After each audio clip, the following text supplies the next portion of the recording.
Malcolm, looked like you guys had got back in the third quarter and you had them. Where exactly, though, did the game get away from you where you weren't able to put them away? And, Exactly what? I can't hear the last part. I said, what after you guys pulled back in the third at the end of the third quarter, what changed in your opinion for how they were able to pull away and you guys kind of stagnated? Just executing down the stretch. We weren't able to get stops. It's really that simple. We weren't able to get stops. They were able to make shots when they needed them. Agnes? Yeah, Malcolm, how much did things change when Aaron Holiday gets in foul trouble, Victor's lost for the game, and you're really having to depend on new units and that bench especially? Things definitely change. Dynamics change, but that's been one of our strengths all season is we haven't had everybody, every guy throughout the, down the stretch. So, usually we've been able to overcome it, but that's a really good team on the other side. So, now we got to adjust. We know what we're dealing with or without Vic. We got to be able to adjust and play basketball. Bob Kravitz. Malcolm, what are some of the adjustments or some of the biggest challenges, I should say, facing a team that does switch 1 through 5?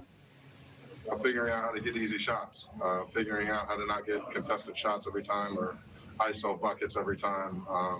You want transition shots. Transition buckets. You want to get to the rim. You want open threes. We're a team that gets a lot of open threes. We execute. We run our sets to perfection. We got to figure out how to do that against this switching team. That's the limit they present to us. Channel 8. Malcolm, it looked like you had a brief conversation with Vic after the eye incident. What was he saying and anything you saw from him before he left the floor? He wasn't saying much. He was just saying, he got hit in the eye, and we just got to wait to see if he'll be back next game. And honestly, I just wanted him to be healthy. Honestly, forget about basketball. I just wanted him to be able to have vision out of that eye and be okay.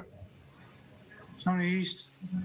Malcolm, you mentioned the Heat's switching defense. I feel like a guy you guys maybe not targeted but ended up with a lot was Bam Adebayo, attacking him with the ball. Was that a part of the plan, was to target him in mismatches, or did it just end up that way because of the ball handlers you guys ended up missing today?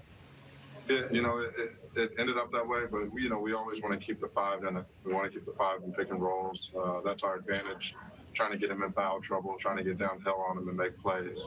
I thought we did that well. I thought there were things definitely tonight we did well, but there are other things that we got to clean up. Kevin Broccoli. Yeah, Malcolm, Dragic got on a little bit of a roll in the fourth quarter. Anything that you guys could have done differently as far as, making shots a little harder for him, and what do you carry that over into the next game in terms of kind of keying on him a little bit? We just got to be more physical and get more length on him. I switched on to him late in the game because I saw him get going. And we just need length on him. He's a guy who's a seasoned vet. He plays at his pace. He only takes shots he's comfortable with. And down the stretch, he knows how to win games. So you can't let him control the pace of the game in the fourth quarter.